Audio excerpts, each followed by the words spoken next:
شوہر کو عورتوں میں دلچسپی نہ ہو تو بیوی کیا کرے؟ اوہ ہوئے ہوئے ہوئے، یہ کوئی بہت ہی غیر اخلاقی قسم کا میاں ہے ان کا، جو ہومو سیکشولیٹی میں دلچسپی رکھتا ہے لڑکوں میں۔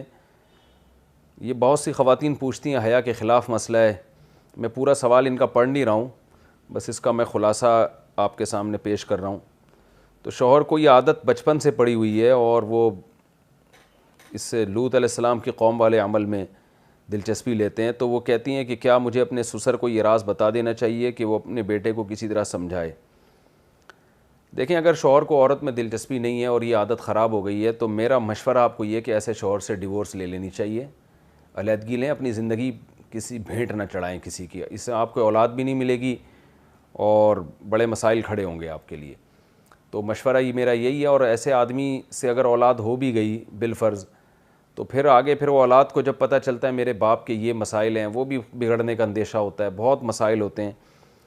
میں آپ کو مشورہ یہ دوں گا کہ آپ ان سے علیحدگی لے کے کسی اور جگہ پاکیزہ لوگوں میں نکاح کریں۔ آپ لوط علیہ السلام کی قوم جو تھی نا، جب وہ لڑکوں سے بدفعلی میں مبتلا ہو گئی تو لوط علیہ السلام نے اپنی قوم سے کو فرمایا کہ ہؤلاء بناتی ان کنتم فاعلین، میری قوم کی بیٹی ہیں، ان سے نکاح کرو نا، اس برے عمل میں کیوں لگے ہوئے ہو؟ تو وہ قوم نے جواب میں کیا کہا؟ ما لنا فی بناتک من حق، ہمیں عورت میں دلچسپی نہیں ہے۔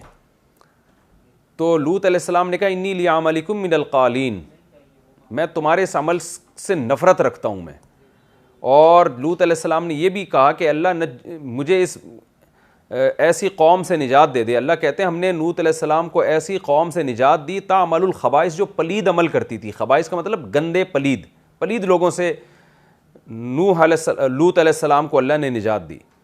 تو اس سے پتہ چلتا ہے کہ ایسے لوگوں سے دور رہنا اور ان سے علیحدگی کی کوشش کرنا یہ پیغمبروں کی سنت ہے۔ لوط علیہ السلام نے بھی اللہ سے دعا مانگی تھی، اللہ مجھے اس پلید قوم سے جو ہے نا دور کر دے، اور اللہ نے لوط علیہ السلام پر احسان کیا کہ ایسی قوم سے نجات دے دی تعمل الخبائث، جو گندے اور پلید عمل میں مبتلا تھی۔ تو شوہر اگر اسی کام میں شوہر کو دلچسپی ہے تو پیغمبروں کا طریقہ تو یہی ہے کہ ایسے لوگوں سے وہ پھر دور رہتے ہیں۔ تو آپ تو زوجہ ہیں، تو میرا مشورہ یہی ہے کہ آپ ان سے علیحدگی اختیار کریں۔ باقی علیحدگی آپ افورڈ کر سکتی ہیں نہیں کر سکتی، یہ آپ کے مسئلے ہیں۔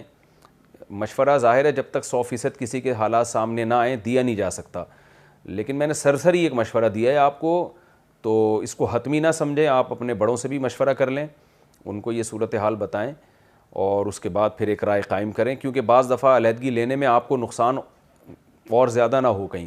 وہ نقصان یہ ہو سکتا ہے کہ پتہ چلا کہ طلاق یافتہ خاتون سے ہمارے یہاں پھر کوئی شادی نہیں کرتا دوبارہ، تو پتہ چلا اس سے بھی گئیں اور کوئی رشتہ ہی نہ ملے، شوہر ہی شارٹ ہو جائے مارکیٹ سے۔ لیکن میرا مشورہ تو یہ ہے کہ ایسے شوہر کے ساتھ رہنے سے بہتر ہے علیحدہ زندگی گزاری جائے۔ مشورے ہیں، شرعی حکم نہیں ہے، شریعت میں آپ کے لیے ان کے ساتھ رہنا جائز ہے، لیکن بہرحال ایک پلید اور گندا عمل ہے، اور شوہر عادی ہے اس کو عورتوں میں دلچسپی نہیں ہے، تو یہ تو بہت ہی یعنی مطلب یہ کہ انتہا کو پہنچا ہوا ہے۔ تو ایسی صورت میں علیحدگی لے لینا چاہیے۔ یہ زندگی ایسے لوگوں کے ساتھ گزارنا بہت مشکل ہے، پھر ایسے مرد عورت کو بھی خراب کر دیتے ہیں۔ یہ بھی ایک مشاہدے پر مبنی حقیقت ہے، جن لوگوں کے ایسے کیسز سامنے آئے ہیں انہوں نے عورت کو بھی پھر خراب کر دی ہے کچھ وقت کے بعد جا کے۔